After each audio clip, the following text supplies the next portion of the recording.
چالش قراره که ورزش کنیم.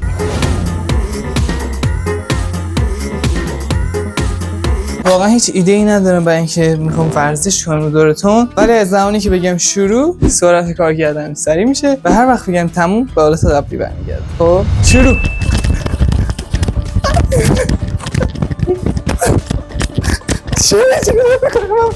تموم. که نفس خودم بگیرم. تو چالش بعدی این شهره دیگه میخوام اینو برم. خب ولی مثل پارت پیش نمیخوام که سرعت حرف زدنم سریع کنم، چون واقعا متوجه نمیشم چی میگه. پس شروع.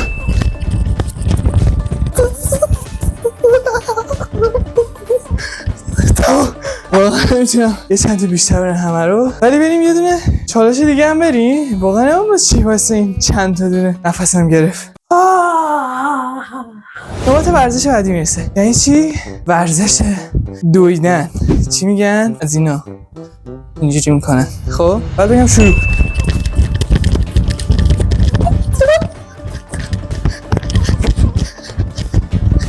تموم.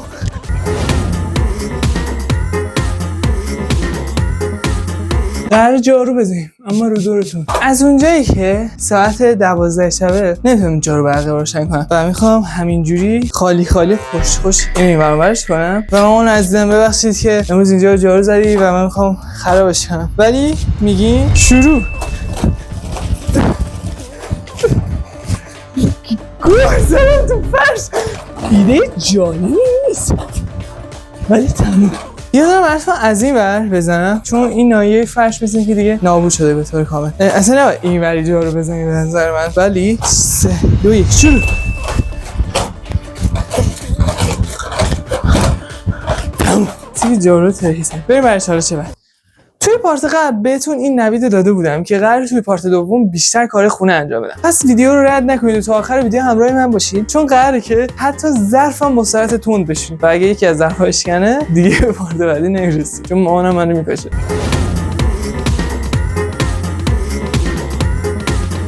توی اینجای ماجرا قراره که من رو تختیمو با سرعت خیلی تندی پخش کنم، یعنی منظورم اینه پهن کنم. شروع. چرا اینجا افتاد؟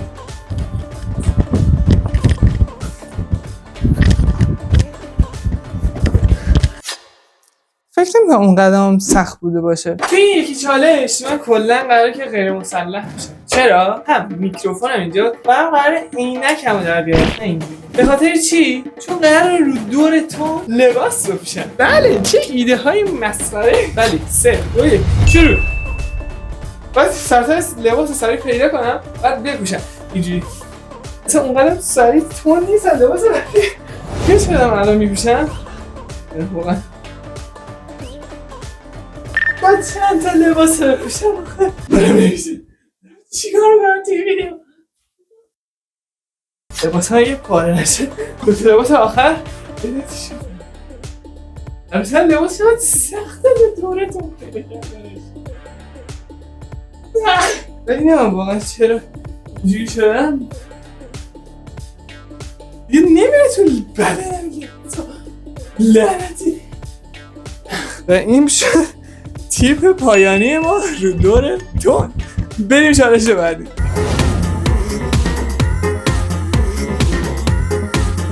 من توی چالش قبلی خیلی لباس پوشیدم و گرمم شده بود. موقع کندن لباس هر کدوم یه طرفی پرت کرد و اصلا نفهمیدم که چی شد، ولی الان قراره که اینا رو دور تون جمعشون کنم چون اتاق واسه ادامه ویدیو نیاز داره. استراتژیم واسه این تیکه از ویدیو اینه که همه رو اول یه جا جمع کنم بعد واسه تاشون کنم. میخوام دور بزنم تو اتاق. 3 2 1 شروع.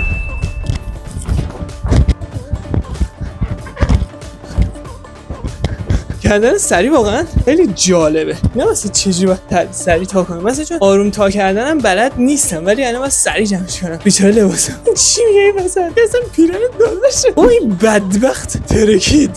همون خیلی عالی تونستم جمعش کنم و این چالش هم تونستم به خوبی پایان رسونیم. بریم چالش بعدی داشته باشیم، ولی من فکر نکنم اینجوری بذار لباسا رو بذارم توی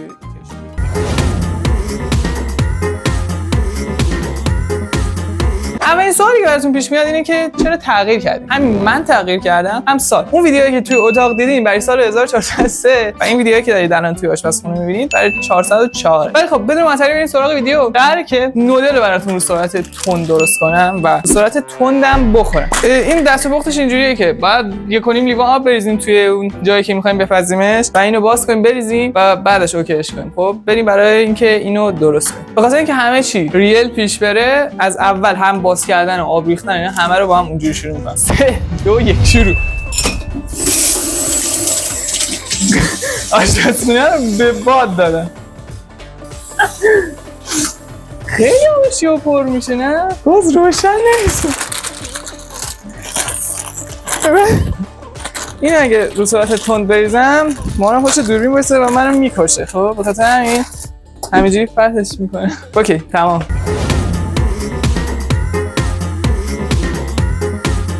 همون نودلمون حاضر بشه میخوایم که براتون آب نواس بخوریم. مثلا هیچ ایده‌ای ندارم اینکه اینو چجوری بخوام تند بخورم، ولی خب بریم شروع.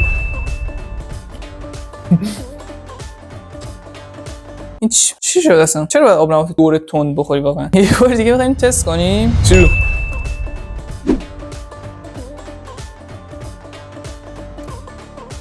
تموم. با این چالش چندش اصلا نمیرفتیم بهتر بود. بریم سراغ نودل.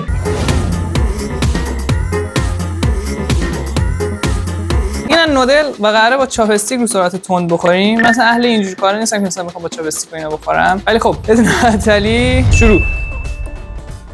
خیلی داغه. اینا که بخور کنم چیزی نمیره. خیلی داغه واقعا، اصلا اونجوری نمیتونم بکنم. بریم برای دومین تلاشمون و اینو دوباره رو سرعت تند بخوریم، اما نان استاپ رو سرعت تند بخوریم. خیلی داغه واقعا، این بخارش رو میتونید ببینید. ولی خب مجبورم بگم که شروع.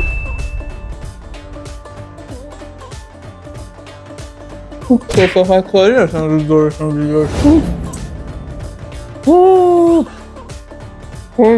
مثلا کلا نودلم دوست ندارم، ولی خب گفتم تو این پارت هم یه غذا باشه. پارت پیش پیتزا بود که پیتزا نصف شده واسه اونجوری که سرعت خودم. همونطور که دارید می‌بینید سمت راست ظرفشویی ظرفایی که تو اینجوری کثیف کردیم، به سمت چپ جایی که با اینا رو بشوریم و بریزیم اونجا. بریم که شروع کنیم. و مثلا اینکه روی یارو اسکاجه از این مایه‌ها بریزم و شروع کنیم. 3 2 1 شروع. چرا نمیاد از این؟ بیشتر دورتون انگار فقط بیشتر سریع حرف میزنه. خب داره گند و کثافت ریخته میشه این برام. برای دور تندتر بشورم اینا. خیلی داره خوب شسته میشه ولی خیلی هم داره کثیف کاری میشه. خب چه وضعش این واقعا؟ برای چی تا اینجا ویدیو ثبت کردین که من رو دور تند بشورم اینا رو؟ ها سرعت عادیه فکر ظرف شستن با همین نودلا میشوریم. خب همه جا کافی شد. خب حالا آب بکشین. این از اولین ظرفی که داره شسته میشه، خیلی عالی و تمیز. واقعا چی شد که من این ایده به سرم رسید؟ الان که داشتم ویدیو می‌دیدم واقعا ویدیو مسخره‌ایه. بخاطر همینجا ویدیو رو تموم میکنم. هیچ وقت هیچ کاریتون رو دورتون انجام ندید.